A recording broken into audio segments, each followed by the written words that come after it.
Today's topic is the India Alliance, and you'll know why in just a moment, viewer. It is the biggest political bloc against the BJP, but it is fed up with the Congress party leading the charge and leading the alliance. This is not my opinion. It's happening out there in full public view. Without taking Rahul Gandhi's name explicitly, India Alliance parties, nearly all of them, are fed up of his brand of leadership and choice of issues. Inside and outside Parliament, right now, the India Alliance parties are involved in an open war over what ought to be debated first in the House.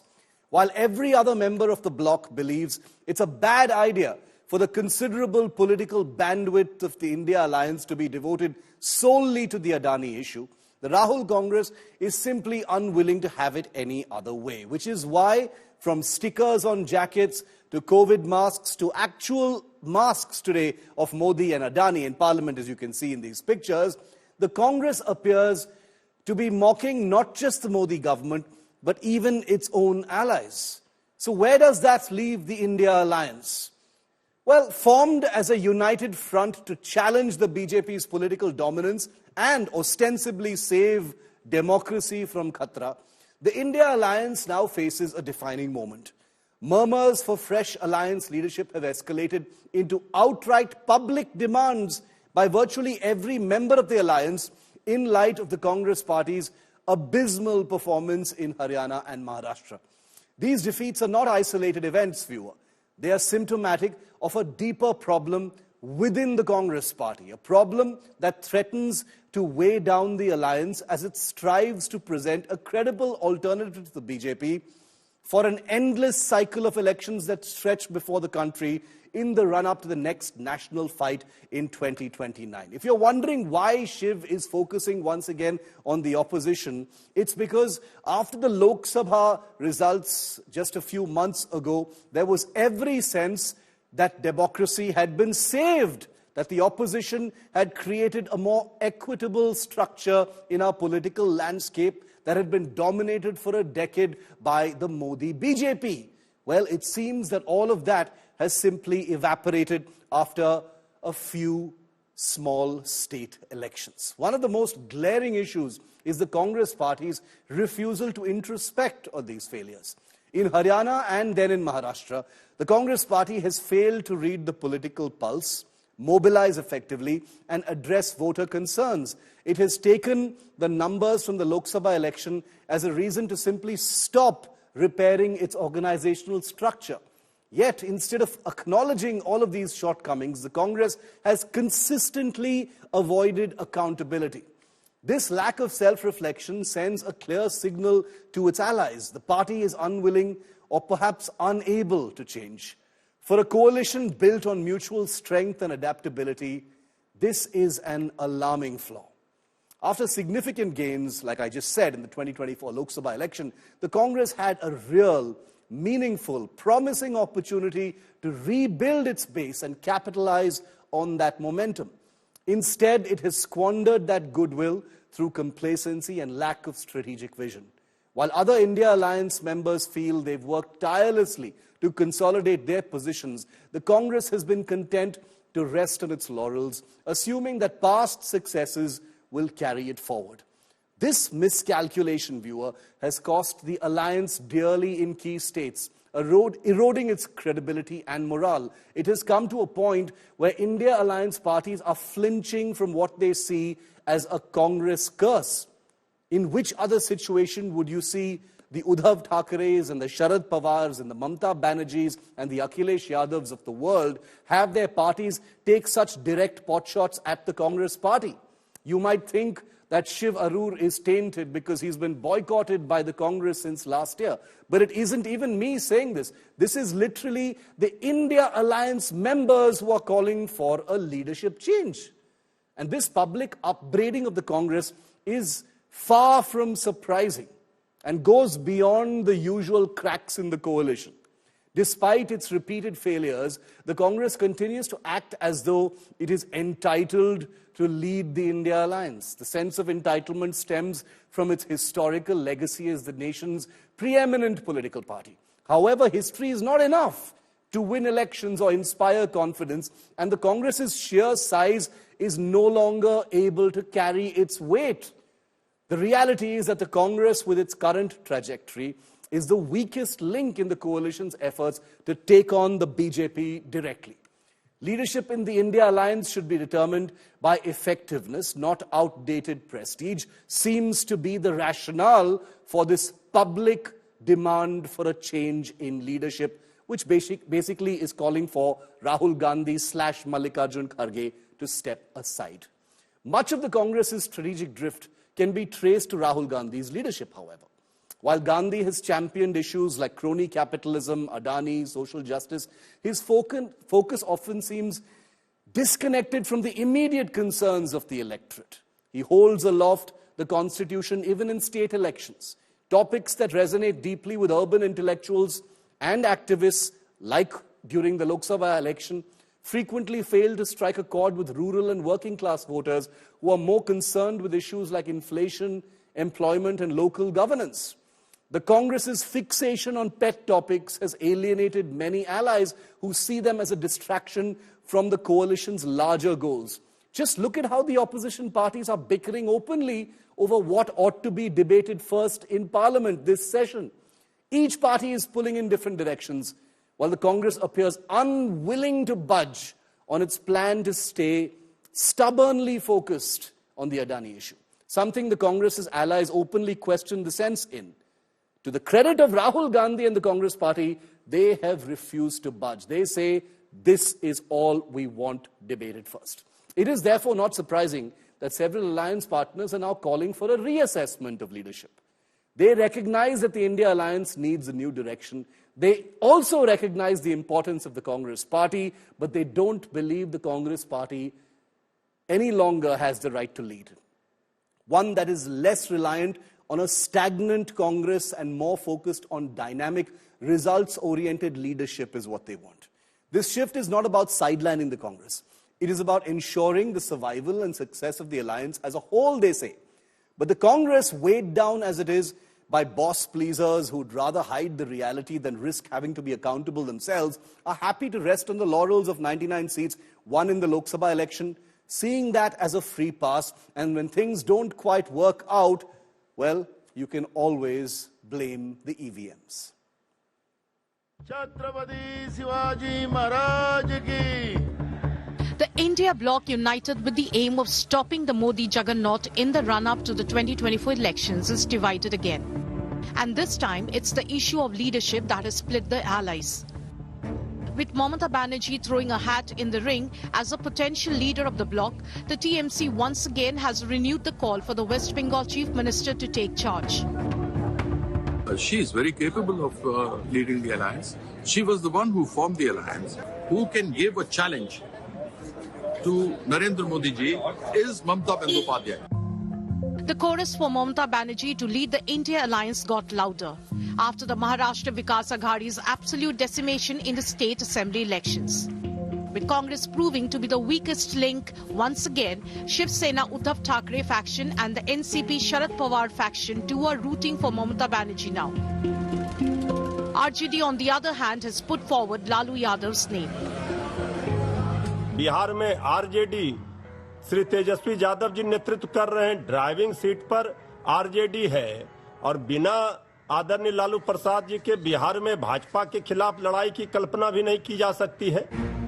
Congress President Mallikarjun Kharge is the leader of the India Bloc right now, but it's knives out for Rahul Gandhi too.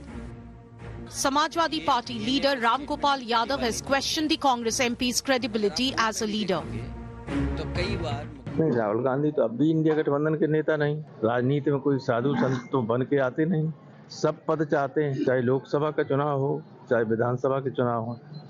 Congress ने कहीं अच्छा perform कर नहीं पाया। तो संभवतः ये लोगों में चर्चा रहती है कि हो सकता है कि नेतृत्व में परिवर्तन किया जाए। बिना गठबंधन के इन तिकड़मी लोगों को हराया नहीं जा सकता। The Congress also finds itself isolated when it comes to the Adani row. Both the TMC and the SP stayed away from Congress's protest again on Monday. We are not concerned about the downfall of Congress party or failure of the leadership of Sri Rahul Gandhi. The Congress party as well as the members of the India alliance, they have already told that Rahul Gandhi has failed in taking the alliance together or to lead the alliance.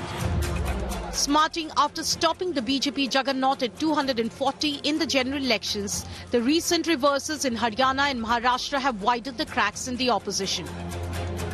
Will these fault lines get bigger, or can these parties find common ground again? Bureau Report, India Today.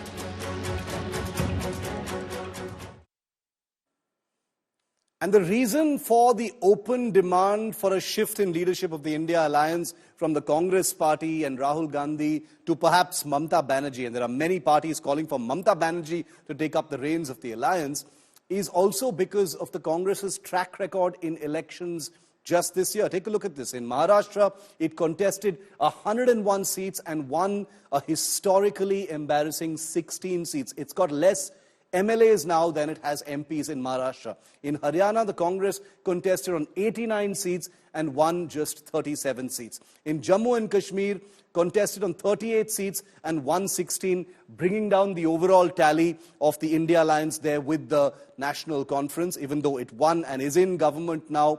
A very bad performance there by the Congress party. In Jharkhand, a performance that was riding on the shoulders of the Jharkhand Mukti Morcha of Hemant Soren, contested on 30 seats and won only 16. So the Congress's strike rate this year after the Lok Sabha election has been abysmally poor, and that's the reason why you're seeing this big meltdown over a change in leadership in the India alliance. We've got some breaking news coming in now.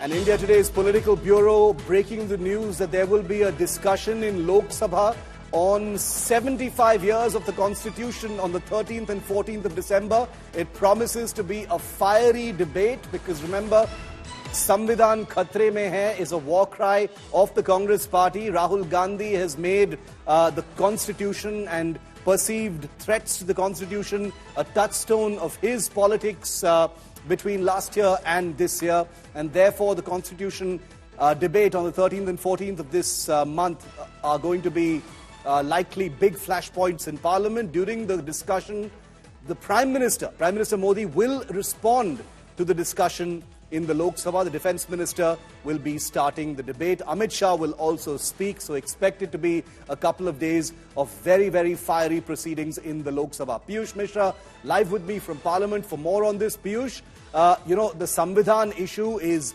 a hot issue right now. It's been the at the centre of the big crossfire between the Congress and the BJP. 13th and 14th is going to be a big debate on the Constitution. You're going to have all the big guns speaking as well. I'm guessing Rahul Gandhi and perhaps even Priyanka will speak on this. Most likely, Shiv, because what we are now learning is that the Prime Minister is going to reply to the debate on 75 years of Indian Constitution. Remember that this was the demand of various opposition political parties which they had raised during the meeting with Lok Sabha Speaker there at his chamber. So Lok Sabha Speaker had agreed to hold the discussion in Lok Sabha and also in Rajya Sabha. So we can expect politically charged Saturday, because this time the proceedings will take place on Saturday also. 13th is Friday, and on 14th Prime Minister is going to respond. So we can expect a fiery response from Prime Minister on Saturday of the next week. But we are also learning from our sources is that Home Minister Amit Shah is going to open the debate in Rajya Sabha on 16th of December. So it's going to be a fiery debate. Opposition is certainly going to make a lot of allegations on the government. On the other side, when Prime Minister will speak, he will certainly respond to all the allegations which will be raised by opposition in Lok Sabha, and Home Minister Amit Shah will be opening the debate in Rajya Sabha on 16th of December. All right, so it's going to be a big few days in Parliament at that time. Both parties will be sharpening their knives. It's a big emotive issue as well, and we'll have to wait and see how battle-ready both will be for a war over the Constitution. Piyush, thanks very much for bringing that to us. We've got more breaking news coming in from Parliament now.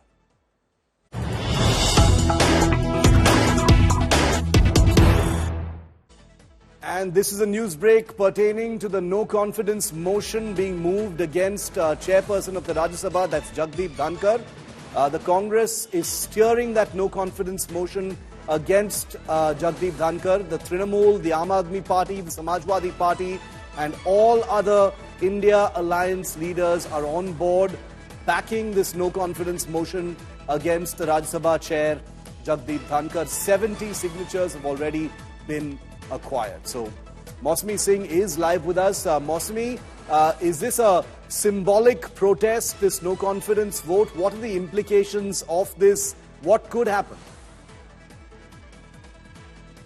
Clearly, Shiv, the battle lines are drawn and, the final climax was that today, as the opposition walked into the House, in the House of Elders, the BJP MPs were out protesting, and one by one, in fact, the ruling party MPs, including the JDU, slammed the opposition, targeted the leaders of the Congress party. In fact, many of them named Sonia Gandhi and Rahul Gandhi, to which Kharge also, protested. And then you had JP Nadda, the leader of the House, making certain attacks at the Congress party and Sonia Gandhi and Rahul Gandhi. And then we had the chairman holding a meeting, but then the issue did not resolve. And as you said, of course, it's a symbolic protest to say that the opposition is not happy with the way the business is being conducted in the House of Elders. The chairman is biased, he is one-sided and is not giving the opposition a hearing, thereby, taking the attack to the doorstep of the ruling government. All right, we'll keep a track of that. Mausami, thanks very much for making sense of that for us. So, Parliament politics is heating up, and how? Well, it isn't just about no-confidence motions and debates over the Constitution. It's what's happening now in Parliament that's squarely in the spotlight. In an apparent bid now to counter allegations of the Modi-Adani partnership, the BJP has drawn connections between Congress leaders Sonia Gandhi and Rahul with US billionaire George Soros. There was claims and counterclaims in the ongoing winter session of Parliament because of this issue. Here's what happened, in case you missed it.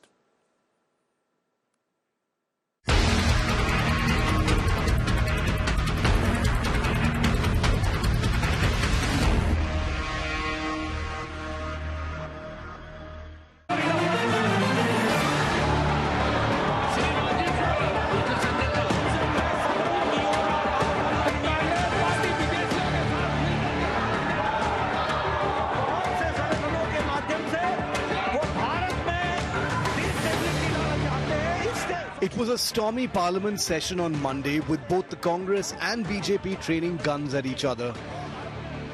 Philanthropist billionaire George Soros and his alleged links to Congress resonated in the Rajya Sabha, with the BJP taking the fight straight to Sonia Gandhi. George Soros के funding process से जो forums और जो foundation propagate करते हैं, उसको यहाँ पर कांग्रेस का वरिष्ठतम नेता उनको उठाता है, कांग्रेस टूल बन रही है। लीडर ऑफ द हाउस बोले, उन्होंने जो बोले वो सरासर झूठ है और वो खुद गद्दारी करते हैं और ब्रिटिशों के साथ उनके एजेंट बनकर काम करते और देश के लिए जिनका कोई कंट्रीब्यूशन नहीं। The BJP claims that former Congress President Sonia Gandhi is associated with an organization financed by Soros, alleging that she was co-president of the Forum of the Democratic Leaders in Asia-Pacific Foundation. The BJP says that Sonia Gandhi was associated with an organization that has backed the idea of Kashmir as a separate nation, and that her chairmanship of the Rajiv Gandhi Foundation led to a partnership with the George Soros Foundation. Whether it is Rahul Gandhi ji, Sonia Gandhi ji, or Shashi Tharoor ji, or anybody, I am not into any particular individual. What I am saying is, anybody found to be colliding with or working in tandem with anti-India elements must be countered unitedly by all political parties, in fact every citizen of India. Outside Parliament, the Congress is keeping up the heat on the Adani issue. The Congress led a protest against the Modi government, demanding a joint parliamentary probe into the Adani issue. Members of Parliament Manikam Tagore and Saptagiri Sankar Ulaka posed as Prime Minister Modi and Gautam Adani as leader of the opposition in the Lok Sabha. Rahul Gandhi indulged in some mock grilling. आजकल क्या हो रहा है भाई? मैं जो भी बोल रहा हूँ पार्लियामेंट क्यों नहीं चलने दे रहे हैं? हम सारे ऑपोजिशन को मतलब वो आदमी गायब है, ये बड़े सीरियस लग रहे हैं, कम बोलते हैं आजकल, थोड़ा टेंशन में है. While the BJP has been accusing the Congress of hatching a conspiracy against India, the Congress has been countering with this cronyism charge.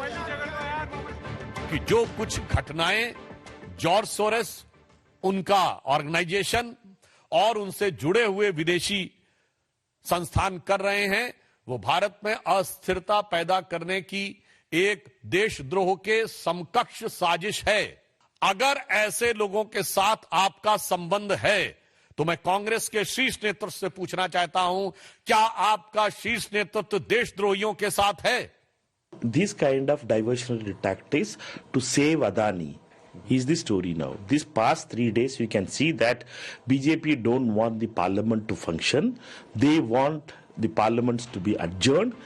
The United States has rejected the BJP's allegations that organizations funded by its State Department and elements in the American deep state were behind attempts to destabilize India.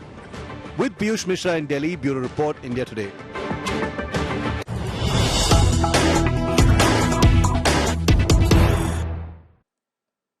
And the war of words in Parliament is only escalating. Here's the latest set in the crossfire between the Congress and the BJP, this time between Shashi Tharoor and Anurag Thakur. Take a look.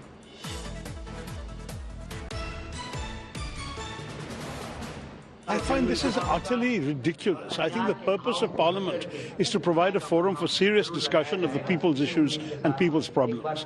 And the government should understand that it is in their interest to let the opposition have its say, and then they can respond as appropriate. That's what Parliament's for. It's a deliberative forum. Allowing a situation to exist in which opposition wants to raise issues, they're not allowed to raise it.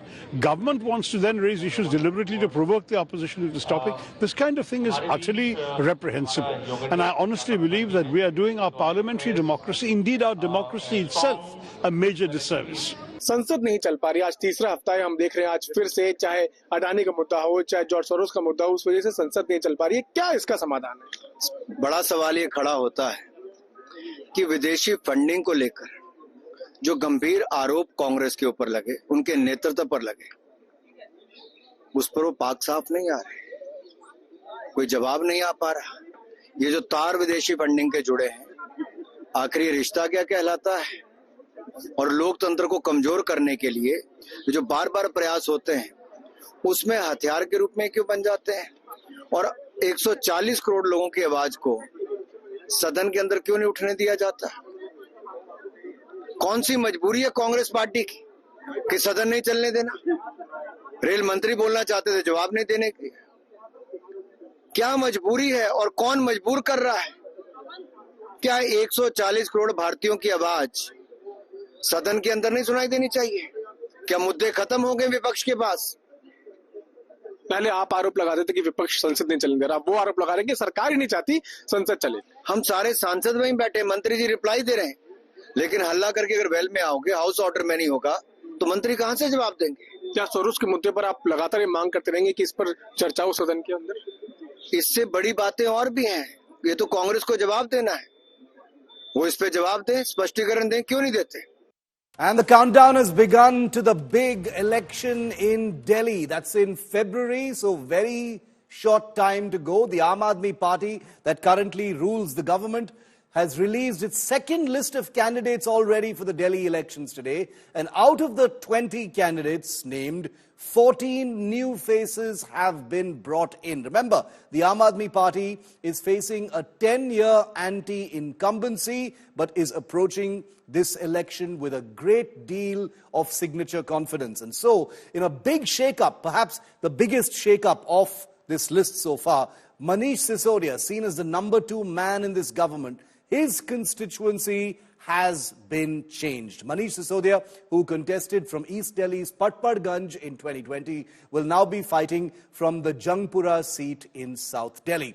Educationist and new entrant into the Aam Aadmi Party, Awadh Ojha, who joined just last week, in fact, will be fighting from Manish Sisodia's existing seat of Patparganj. Ojha is a Purvanchali face.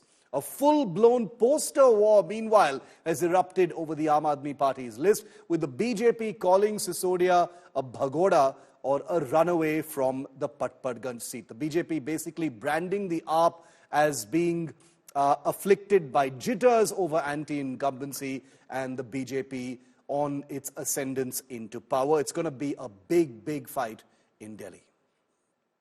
मुझे पटपड़गंज की जिम्मेदारी दी थी, मैं पटपड़गंज लड़ा, वहाँ पे काम हुआ, दिल्ली भर में काम हुए। आज मुझे जंगपुरा की जिम्मेदारी दी है, उस पे काम होंगे। अब बीजेपी वाले कुछ भी कहते रहें, बीजेपी वालों की तमाम कोशिशों के बावजूद, इनकी तो कोशिश थी कि मैं पार्टी छोड़ के भाग जाऊं, इनकी तो कोशिश थी कि मैं अरविंद केजरीवाल जी का साथ छोड़ के भाग जाऊं, मैं दिल्ली का साथ छोड़ के भाग जाऊं। मैं 17 महीने जेल में रहा, लेकिन मैं छोड़ के नहीं भागा, मैं छोड़ के भागने वालों में से नहीं हूँ। इनको मैं जंगपुरा में भी हराऊंगा, पटपड़गंज में भी हराऊंगा, पूरी दिल्ली में हराऊंगा। और जब मैं कह रहा हूँ तो मैं दिल्ली का आम आदमी बोल रहा हूँ, मैं दिल्ली के आम आदमी पार्टी का एक कार्यकर्ता बोल रहा हूँ। मनीष सिसोदिया अगर सीट छोड़ के भाग रहे हैं, दिल्ली का उप मुख्यमंत्री अगर अपनी सीट बदल रहा है, एक भगोड़े की तरह व्यवहार कर रहा है, तो आप समझ लीजिए कि आम आदमी पार्टी की दशा क्या है। दिल्ली में पिछले 10 सालों में इनके विधायकों ने सिर्फ लूटने का काम किया, अरविंद केजरीवाल समेत। तो ये सब अब सीट छोड़ छोड़ भागेंगे। विधायकों का टिकट काटा गया है। अरविंद केजरीवाल जब राजनीति में आए थे तो 2 ही मुद्दों पे बात करते थे कि भ्रष्टाचार खत्म करेंगे, परिवारवाद खत्म करेंगे। भ्रष्टाचार में अरविंद केजरीवाल खुद जेल गए हैं और परिवारवाद का जो उदाहरण दिया है कि 2 विधायकों के बेटों को टिकट दिया, तो आप समझ लीजिए कि अरविंद केजरीवाल की कथनी और करनी में कितना फर्क है। The stage is now set for state of war Delhi. Arvind Kejriwal, who resigned as the chief minister soon after his release from jail, has made law and order the central issue. Kejriwal has taken the fight straight to the Home Minister. जब से अमित शाह जी देश के गृह मंत्री बने हैं और उन्होंने दिल्ली की कानून व्यवस्था को संभाला है, तब से दिल्ली के अंदर पूरी दिल्ली की कानून व्यवस्था लगभग खत्म हो चुकी है। मैं काफी समय चुप रहा क्योंकि मैं इस पे राजनीति नहीं करना चाहता था, लेकिन जब धीरे धीरे स्थिति कंट्रोल होने की बजाय बद से बदतर होती गई तो मेरे से चुप नहीं रहा गया, क्योंकि दिल्ली मेरे ही लोग हैं। The power play in the capital has hit top gear. The Aam Aadmi Party has also rigged up the Adani row. Arvind Kejriwal has now claimed that he was pressured to hand over Delhi's power companies to Adani. जब मैं मुख्यमंत्री था, मेरे पर pressure डाला गया कि दिल्ली की बिजली कंपनियों को अडानी को सौंप दो। मैंने मना कर दिया कि मैं अडानी ग्रुप को नहीं सौंपूंगा बिजली कंपनियां। आज मैं सोच रहा था, ये खुलासा होने के बाद, कहीं यही तो कारण नहीं था जिस वजह से मुझे जेल डाला गया कि वो नाराज हो गए।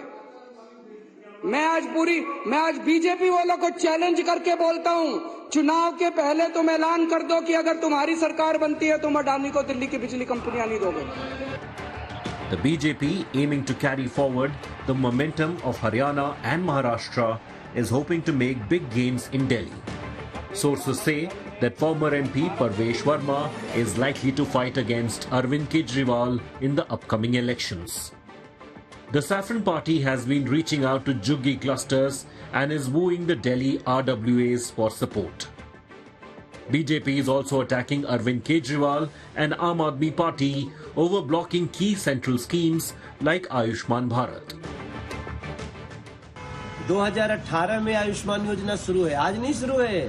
2018 से देश के गरीबों को, करीब 55 करोड़ लोगों को ये सुविधा मिल रही है।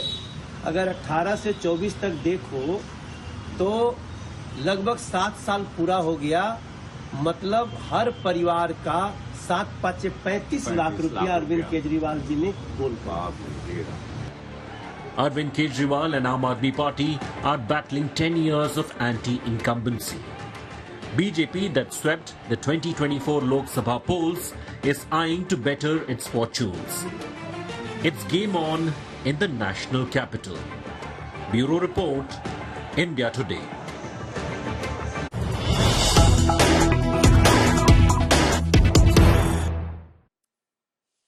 As a big story today, 40 Delhi schools have received bomb threats today.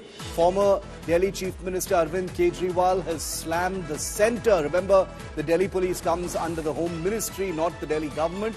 Arvind Kejriwal says Delhi has never witnessed such threats. So law and order and security being made a big issue in the run-up to the Delhi election. 40 Delhi schools have received bomb threats today. Here's former Chief Minister Kejriwal. Amit Shah ji बताएं कि इन सारे धमकी देने वालों को किसी को पकड़ा आज तक? एक भी आदमी पकड़ा गया? मतलब 200 स्कूल उड़ाने की धमकी दे रहे हैं, एयरपोर्ट उड़ाने की धमकी दे रहे हैं, फ्लाइट उड़ाने की धमकी दे रहे हैं, अस्पताल उड़ाने की धमकी दे रहे हैं, कॉलेज उड़ाने की धमकी दे रहे हैं, मॉल उड़ाने की धमकी दे रहे हैं, स्कूल उड़ाने की धमकी। कोई पकड़ा क्यों नहीं जा रहा दिल्ली के अंदर? किसी को भी पकड़ने में कामयाब क्यों नहीं हो रही दिल्ली पुलिस? अमित शाह जी क्या कर रहे हैं? अमित शाह जी चुप क्यों बैठे हैं? And very important to get a voice straight from inside Syria to find out how the country is coping with these turbulent developments. Joining me live from the city of Aleppo is Abdul Kafi Alhamdo. He's an activist from inside Syria joining us live. Abdul Kafi, thank you very much for speaking to us here at India Today. Could you tell me what the situation currently is in Syria? Who is in control and what is happening in the wake of Bashar al-Assad's exit from the country? Okay, thank you very much. In fact, of course, according to the public, all people now are happy because, I mean, after 50 years of Assad families ruling for Syria, they finally left this place, this position that they thought that they would have it forever. According to now the rebels who are coming from the north and south into Damascus, now the main authorities are the rebels coming from the north.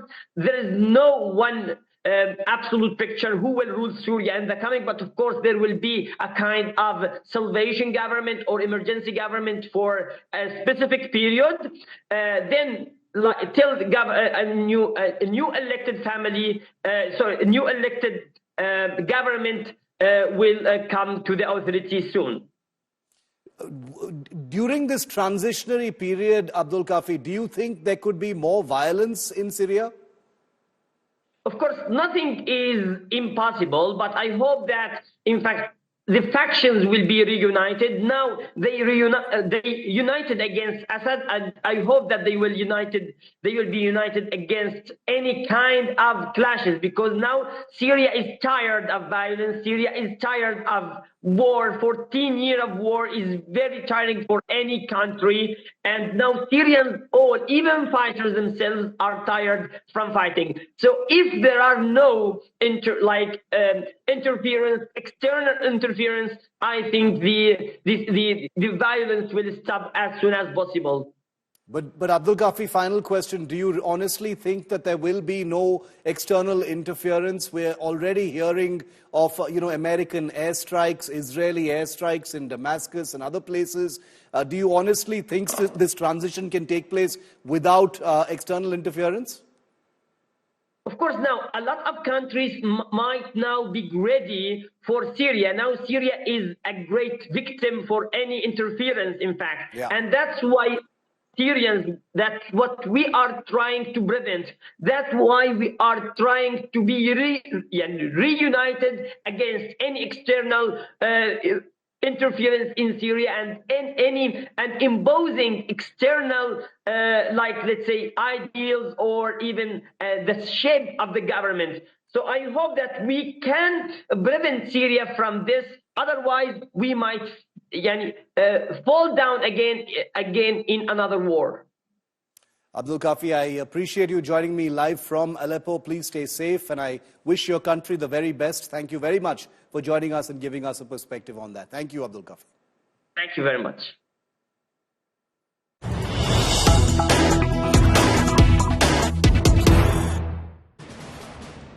And we've got breaking news coming in now. The one country, one election bill, one nation, one poll bill could be brought into Parliament in this current session.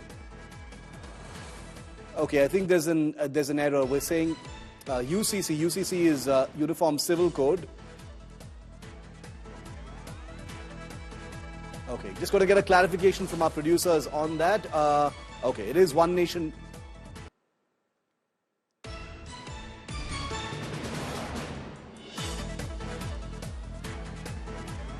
Our apologies, viewer. It's not a Uniform Civil Code. It's one nation, one election. The bill is likely to be presented in Parliament this session. The bill may be sent to the Joint Parliamentary Committee for a detailed discussion as well. The Cabinet has approved the report of the Ram Nath Kovind Committee on one nation, one election. Consensus. The government wants consensus to be reached on this particular bill. Obviously, it cannot be bulldozed through Parliament. One nation, one poll is a major structural reform in the democratic process, and therefore it could be introduced in this session itself. Let's get Himanshu in on the phone line for more on this. Himanshu, one nation, one poll का bill लाया जा सकता है इसी session में, parliament में? देखिए शिव, जहाँ तक हमारी जानकारी है, हमारे सूत्रों के हिसाब से खबरें हमें को मिल रही है, इस सत्र में या अगले सत्र में सरकार इस बिल को लेकर आ सकती है। और साथ ही साथ जो है सरकार की मंशा ये भी है कि इस बिल को लेकर जितनी और विस्तृत चर्चा हो तो उसके लिए जेपीसी भी सरकार जो है वो बना सकती है। तो कहीं ना कहीं सरकार के इरादे पहले ही क्लियर हैं। वन नेशन वन इलेक्शन को लेकर जो पूर्व राष्ट्रपति हैं रामनाथ कोविंद, उनकी अध्यक्षता में जो कमेटी बनाई गई थी, उस कमेटी ने अपनी रिपोर्ट सौंपी थी और कैबिनेट ने उस रिपोर्ट को अडॉप्ट कर लिया था। अब देखना ये है कि वन नेशन वन इलेक्शन पर कैबिनेट इस बिल को कब अप्रूव करती है, लेकिन कई सरकार के सूत्रों का ये भी कहना है कि सरकार चाहेगी कि इस सत्र में ही इस बिल को लेकर आए, लेकिन अगर इस सत्र में नहीं आता है तो अगले सत्र में इस बिल को लाया जाएगा और उस पर जेपीसी जो है वो बनाई जा सकती है और विस्तृत चर्चा के लिए और विस्तृत सुझावों के लिए। हिमांशु, details के लिए धन्यवाद. Thank you very much for joining us on that. It's the big breaking story right now. We have an indication from our sources, our political bureau, breaking the news here that the very important one nation, one poll bill that looks to create a structural change where all elections in the country happen in either one or two cycles will be introduced in Parliament this year. It's a this session. This is a very contentious change. Most people agree theoretically with one nation, one poll, even though it is not quantifiably clear what the advantages are. The advantages seem pretty obvious to most people. Piyush Mishra is also live with us from Parliament. For more on this, Piyush, one nation, one poll, likely to be introduced, the bill is likely to be introduced in Parliament in this session itself. Considering what a huge reform and a structural reform this is, it's likely to take up a large part of what happens in Parliament if it's introduced, Piyush. Well, certainly, Shiv, it's going to be a big day if this bill is introduced, because remember that last we heard from Cabinet that Cabinet had approved this bill, the report which was submitted by a Ram Nath Kovind committee, and after which now what we are learning is that this bill is likely to be tabled either in this session or in the next session. As of now, the sources are telling us that if this bill is tabled in Lok Sabha, then it will most likely be sent to JPC for a further discussion. This bill is likely to meet the same fate as the Vax Amendment Act. Remember that there are multiple members from various political parties in JPC who are also seeking the suggestions of various stakeholders, and similar sort of thing can be done, if this bill is also introduced when this bill is sent to JPC. So it's going to be a big day when this bill is tabled, and this is one of the pet projects of PM Narendra Modi, where he has been focusing on one nation, one poll, and the government has also been insisting on this, big push, because the government feels that if this happens, if there is one nation, one poll in this country, then a lot of resources can be saved. Okay, thanks very much, Piyush.